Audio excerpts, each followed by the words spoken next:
राज ने शल्य को अपने मन की सारी बात बताई। तुम कहना चाहते हो कि तुम्हारे घर में जो घुसा वो इस भूत का मालिक था, या कोई ऐसा जादूगर था जो तुम्हारे गले में भूतिया मोती को देखकर लालच से भर गया। पंखुड़ी तो भ्रामक कबीले के सरदार की लड़की है और वो उसके टीचर भी हैं। पंखुड़ी अगर भूतनाथ मंदिर गई थी तो वो वहां से भूत लेकर आई होगी, लेकिन अगर वहां 2 भूत मौजूद थे और पंखुड़ी के पापा का भूत उसी के पास है, तब तो शायद तुम किसी और की अमानत अपने गले में लेकर घूम रहे हो। मिस्टर ने हंसते हुए कहा। उसे भूतिया मोती के बारे में सुनकर काफी अजीब लगा था और उसे मालूम था कि कोई भी ऐसे ही भूतिया मोती नहीं दे सकता है। भूतिया मोती एक बड़ा खजाना था, यहाँ तक कि मिस्ट्री के पास भी ऐसा कोई मोती नहीं था। हालांकि राज के गले में जो भूत था वो उसके किसी काम का नहीं था। तुम आखिर क्या करना चाहते हो? शल्य ने राज की तरफ देखकर कहा। सच कहूं तो अगर कोई वाकई मेरे पीछे पड़ा है तो शायद मुझे ज्यादा चिंता करने की जरूरत नहीं है। मैं अब जादुई दुनिया में कदम रख चुका हूं, तो ऐसी चीजों के लिए मुझे ही मेहनत करके खुद को तैयार करना होगा। अभी कोई भी बहाना बनाकर या किसी की मदद लेकर मैं इस चीज से मुंह मोड़ सकता हूं, लेकिन एक न एक दिन तो मुझे इसका सामना करना ही होगा। राज ने लंबी सांस लेकर कहा। अपने खिलाफ हो रहे हमलों के बारे में सोचकर ही राज काफी खुश हो चुका था, क्योंकि ये सब उसे और भी ज्यादा मेहनत करने के लिए मोटिवेट कर रहे थे। राज जानता था कि वो जितनी मेहनत करेगा वो मेहनत उसी के काम आएगी। अभी भले ही उसके सामने कोई आसान सा दुश्मन हो, लेकिन जादुई दुनिया ऐसे अनजाने खतरों से भरी थी जहां केवल ताकतवर ही जिंदा रह सकता था। इसीलिए राज को हर हाल में ताकतवर होने की जरूरत थी। हालांकि कल दोपहर किसी ने पैसे देकर स्कूल के एक स्टूडेंट से मेरी जानकारी निकलवाई, जिससे उसके पास मेरे दोस्तों और परिवार की जानकारी भी पहुंच गई है। मुझे बस इस बात का डर है कि कोई मेरे दोस्तों और परिवार को नुकसान न पहुंचाए, क्योंकि अभी के लिए मैं अपनी रक्षा तो कर सकता हूं, लेकिन मैं इतना ताकतवर भी नहीं कि अपने दोस्तों और परिवार की रक्षा कर पाऊं।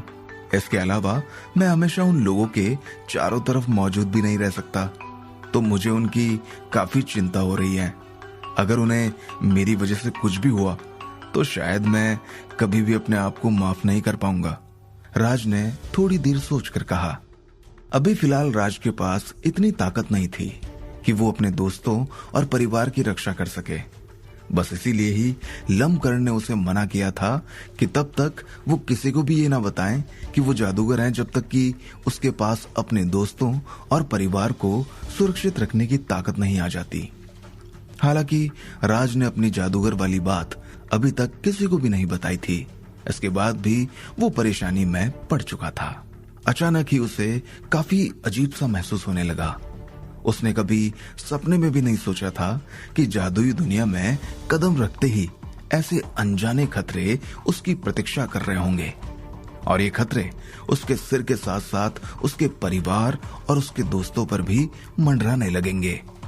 राज, क्या मैं तुम्हारे इस भूतिया मोती को रख लूं?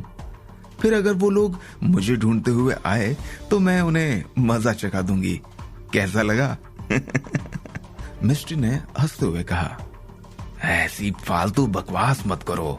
ये भूतिया मोती राज के लिए बहुत मायने रखता है।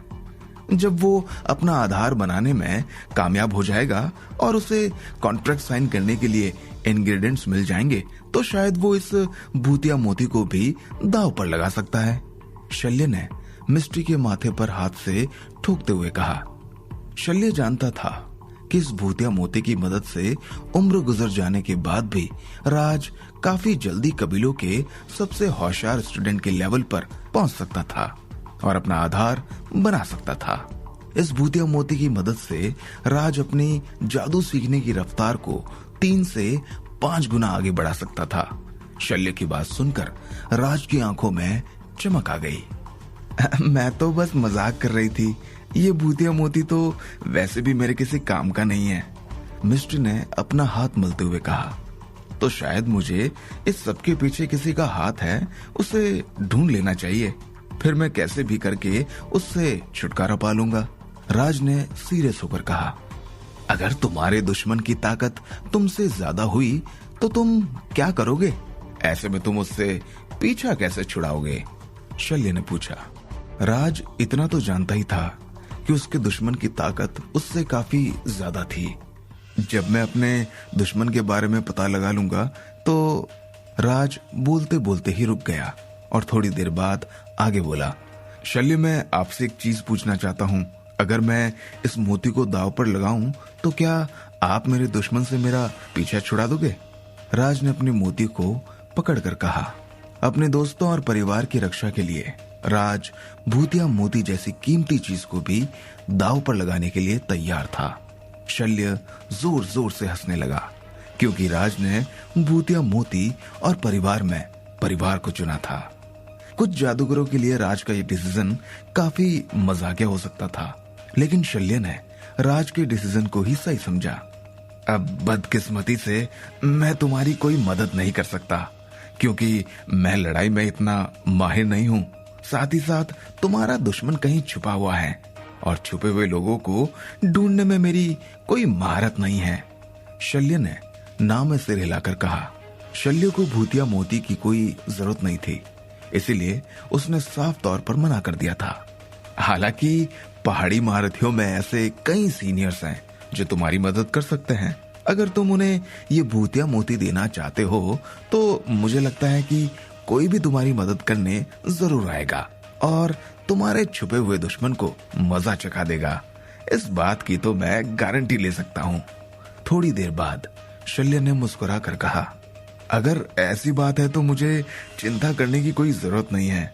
राज ने अपने गले से बर्फीला भूतिया मोती निकाल कर कहा। भूतिया मोती होने के कारण राज के पास कम से कम एक ऑप्शन बाकी था।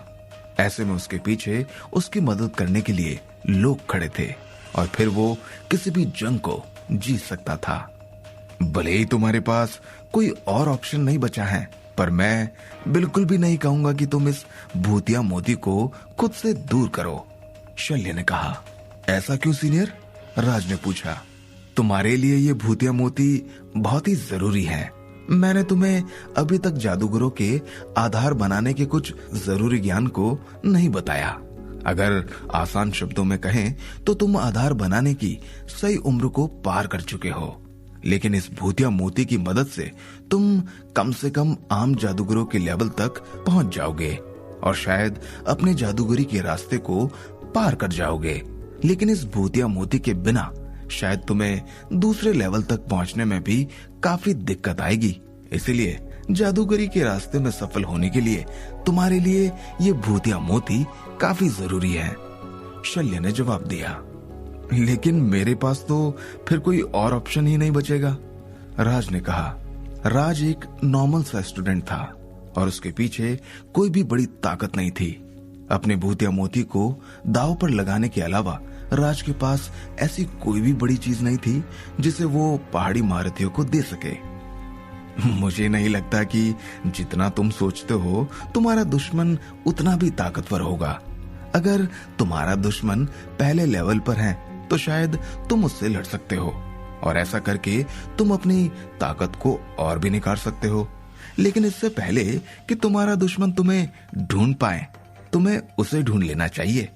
मैं तुमसे फिर से कहूंगा कि जब तक जरूरी ना हो इस भूतिया मोती को खुद से दूर मत करना, शल्य ने मुस्कुरा कर कहा। शुक्रिया सीनियर, राज ने सिर हिलाकर हामी भरी। अब उसे सबसे पहले अपने दुश्मन को ढूंढने की जरूरत थी, वरना ये सारी बातें फिजूल ही बर्बाद हो जाती। राज, मैं जानती हूँ तुम काफी अच्छे लड़के हो और तुम कुछ ना कुछ कर ही लोगे। अच्छा टीचर, मुझे ये बताइए कि क्या आपको मेरी और कोई मदद की जरूरत है? मिस्ट्री ने हंसते हुए कहा। नहीं, तुम बस ये मेरा बर्तन अंदर रख दो, शल्य ने हंसते हुए कहा। मुझे लगता है मैं वाकई बहुत बेवकूफ हूँ। अगर मेरे पास और कुछ काम नहीं है तो शायद मुझे कुछ मजेदार कर लेना चाहिए, मिस्ट्री ने हंसते हुए कहा और शल्य की तरफ देखने लगी। राज को मिस्ट्री की हंसी काफी अजीब लगी क्योंकि मिस्ट्री हंसते हुए काफी शैतानी दिखती थी। उसके अंदर एक अलग ही तरह के एक्सप्रेशन जाग रहे थे। शायद मिस्टी को भी ये एहसास हो गया और उसने अपना मुंह हाथ से ढक लिया। लेकिन खिड़की के बाहर देखते हुए वो काफी देर तक हंसती रही और फिर वहां से चली गई। कोई नहीं जानता था कि मिस्टी आखिर क्या करना चाहती थी। शल्य भी मिस्टी को देखकर हंसता रहा और अपने दवाई बनाने के बर्तनों को सही जगह पर रखने लगा। हाँ, एक बात और सीनियर शल्य, मुझे आपसे एक चीज सीखनी है। मैं जानना चाहता हूँ कि क्या कोई तरीका है जिससे मैं ये पता लगा पाऊं कि कोई मेरा पीछा कर रहा है या नहीं, और चौकन्ना कैसे रह जाता है। राज ने कहा। अपनी पिछली रात के तजुर्बे के बाद वो समझ गया था कि उसके पीछे कई खतरे मंडरा रहे थे। भले ही अपने पीछे पड़े लोगों के बारे में सुनकर वो काफी एक्साइटेड था, पर फिर भी सोते हुए मर जाना राज को बिल्कुल भी बर्दाश्त नहीं था। ये चीज तो जादूगरों के लिए काफी आसान है और उन्हें सीखना भी काफी आसान है। अच्छा रुको, मैं तुम्हें कुछ देता हूँ। शल्य ने तुरंत ही अपनी जेब से अपनी डिवाइस निकाली और पहाड़ी महारथियों का ग्रुप खोल लिया। उस ग्रुप में काफी फाइल्स डली हुई थी जिनमें नए जमाने के उपकरणों का इस्तेमाल करने के तरीके थे, फोन चलाने के तरीके थे। इसके अलावा उसमें और भी काफी चीजें डली हुई थी जिनकी जादूगरों को आम दुनिया में जरूरत पड़ती थी और जो उन्हें आम दुनिया में आम इंसानों की तरफ बना देती थी। इन सब चीजों के बीच ट्रैफिक रूल्स भी डले हुए थे ताकि कोई कार चलाते हुए एक्सीडेंट न कर दे। इसमें अलग अलग तरीकों की कार की फोटो भी डली हुई थी। ये सब चीजें जादूगरों को आम दुनिया में घुलने मिलने के लिए सिखाने के लिए थी, क्योंकि जादूगर भी इसी दुनिया का हिस्सा थे और वो इस बात को नकार नहीं सकते थे। शल्य काफी देर तक अपनी डिवाइस में कुछ ढूंढता रहा। शायद शल्य के पास राज की मुसीबत से निपटने के लिए कोई तरीका था। क्या राज अपने दुश्मनों को शल्य के बताए तरीके से ढूंढ पाएगा? क्या शल्य वाकई राज के सामने कोई अच्छा तरीका पेश कर पाएगा?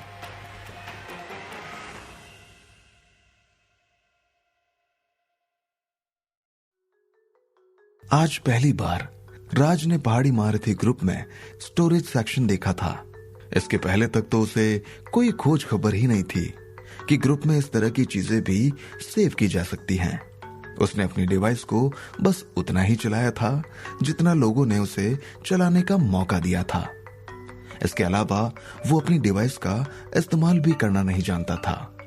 इन सब चीजों में ज्ञान भरा पड़ा था जिनकी मदद से जादूगर असली दुनिया में घुल मिलकर रह पाते थे। हालांकि इन सभी फोल्डर में मौजूद चीजें काफी अजीबोगरीब थी, क्योंकि इसमें फर्जी आईडी बनाने के तरीके भी दिए हुए थे और शायद पहाड़ी महारथी इन सब चीजों का इस्तेमाल भी भरपूर रूप से करते थे। सीनियर शल्य, ये सूरमा कौन है? राज ने आखिरी फोल्डर की तरफ इशारा करते हुए कहा। उसे उस फोल्डर की जानकारी थोड़ी अजीब समझ में आ रही थी। ये हमारे एक सीनियर हैं जिनकी ताकत लाजवाब है। आज से कई सौ साल पहले सूरमा को एक ऐसी जगह मिली थी जहां इंसान नहीं थे और वहीं उन्होंने अपनी जादूगरी की शुरुआत की। उसके कुछ ही सालों बाद जहां वो अपनी जादूगरी करते थे वहां एटम बम गिर गया। मैं अब तुम्हें कैसे बताऊं कि वो दौर कितना खतरनाक था। सूरमा बहुत ताकतवर थे और जिस जगह को उन्होंने चुना था वहां 100 तरीके के सुरक्षा कवच थे। अगर इनमें से किसी भी एक चीज की कमी होती तो शायद उनकी वहीं मौत हो जाती। फिर भी सूरमा को कई सालों का समय लगा उस हमले से उभरने में। अब भी एटम बम का नाम सुनकर उनके होश उड़ जाते हैं। जो भी उनके सामने इस शब्द का इस्तेमाल करता है उसे बड़ा हर्जाना भुगतना पड़ता है। राज का सवाल सुनकर शल्य ने अफसोस जताते हुए कहा। शल्य की बात सुनकर राज को समझ आ गया कि सूरमा नाम का ये सीनियर वाकई कमाल का होगा। आज के दौर के सबसे ताकतवर इंसानी हथियार एटम बम से बचकर निकलना वाकई तारीफ के काबिल था। राज ऐसे बड़े जादूगरों को सलाम करना चाहता था। राज भी एक न एक दिन इतना ही बड़ा जादूगर बनना चाहता था जिसको किसी भी हथियार का डर ना हो। और जो हर कीमत पर अपनी जान बचा सके। हालांकि ऐसे बड़े जादूगर होने का राज अभी सिर्फ सपना ही देख सकता था, क्योंकि अभी तक उसका आधार बनाने का काम भी पूरा नहीं हुआ था। इसके बावजूद ही उसके सिर पर जानलेवा खतरा मंडराने लगा था। अपनी बात बोलते बोलते शल्य के चेहरे पर एक अजीब सा डर छा गया था।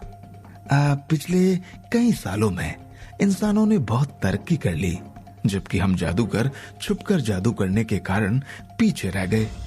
जो भी जादूगर लंबे मेडिटेशन से बाहर आता है, उसे आज की दुनिया से घुलने मिलने में बहुत समय लग जाता था। साथ ही साथ आजकल इंसानों के काम बहुत ज्यादा निर्दयी होते जा रहे हैं और उनकी ताकत भी दिन ब दिन बढ़ रही है। मैंने ऐसा सुना है कि दुनिया में जितने भी न्यूक्लियर हथियार हैं, उनसे पूरी मानव जाति को 10 या 100 बार खत्म किया जा सकता है। हालांकि अभी भी कुछ जादूगरों का मानना है कि जिस दिन वो अपनी लंबी जादूगरी से फुर्सत पाकर बाहर दुनिया में निकलेंगे, तब तक दुनिया तबाह हो चुकी होगी। लेकिन इससे भी खतरनाक एक चीज है, वो ये कि एक दिन जब वो सभी अपने जादू में मग्न होंगे, तब कई सौ एटम बम एक साथ आसमान से बरस पड़ेंगे।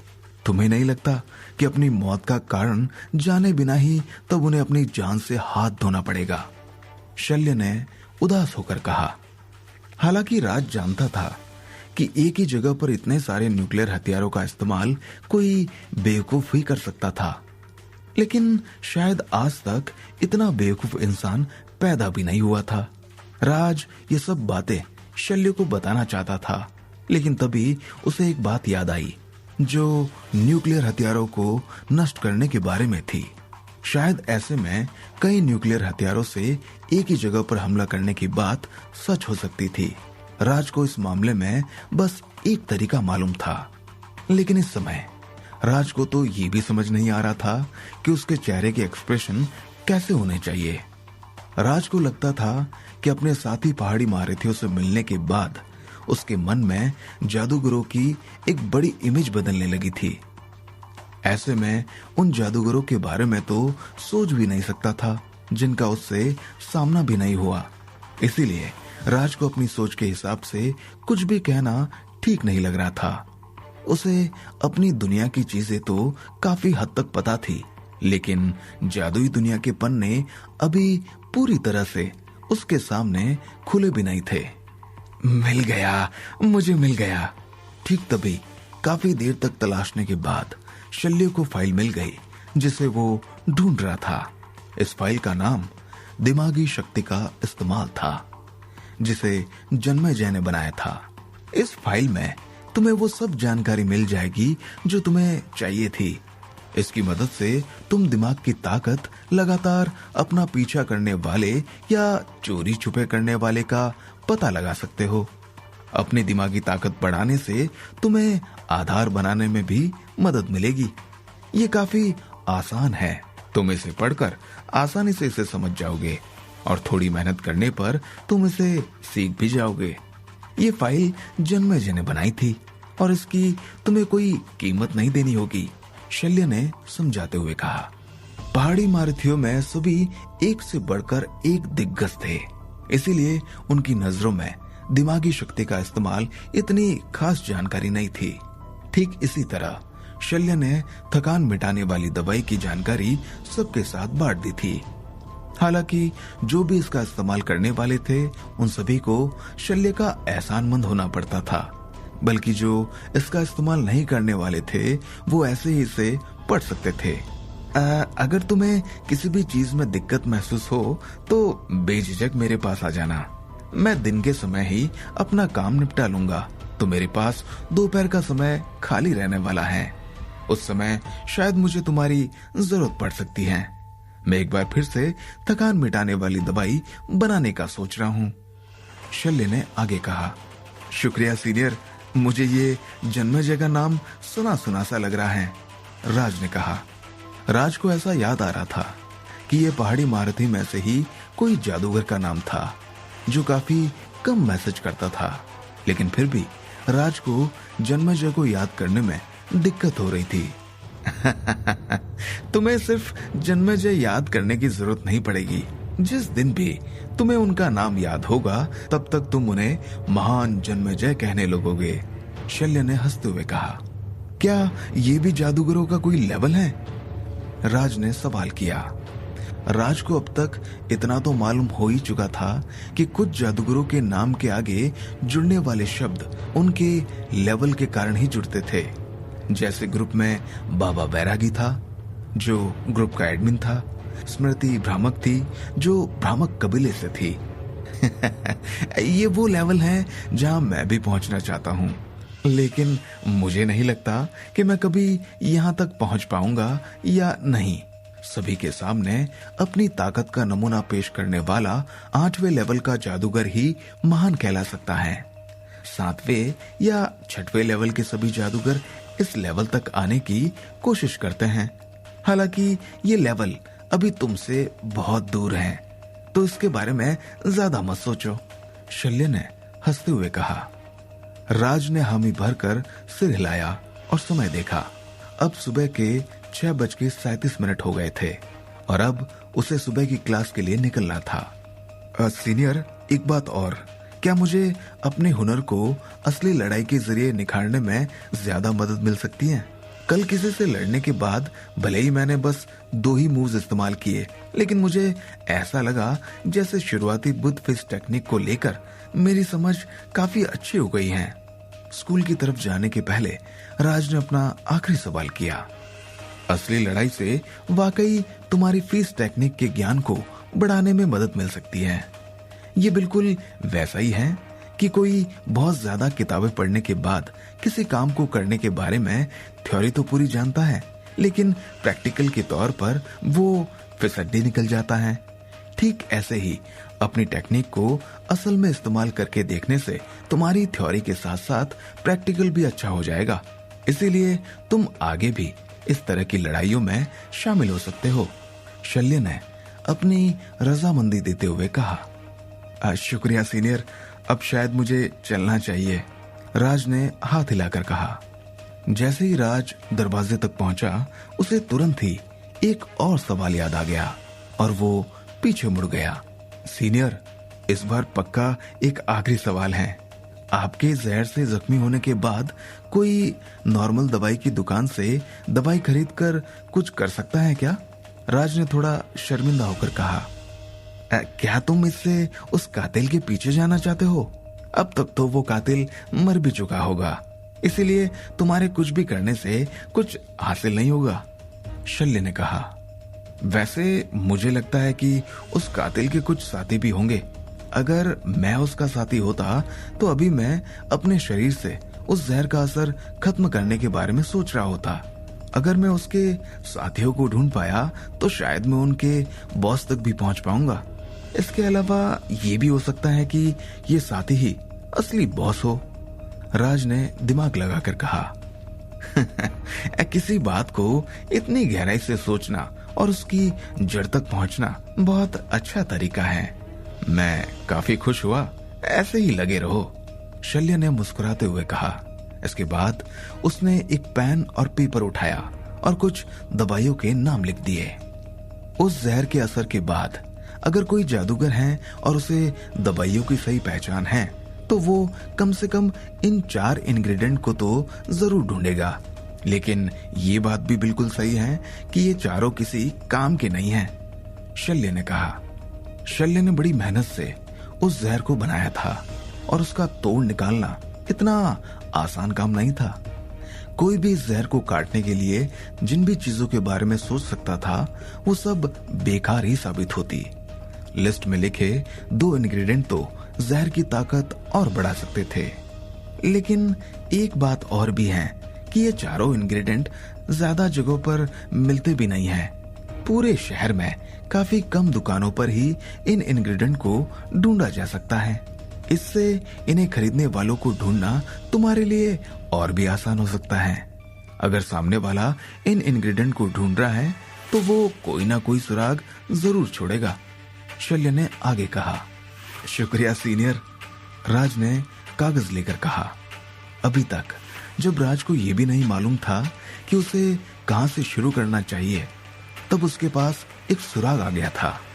अब बस उसे इसी सुराग की मदद से अपने पीछे पड़े आदमी को ढूंढना था।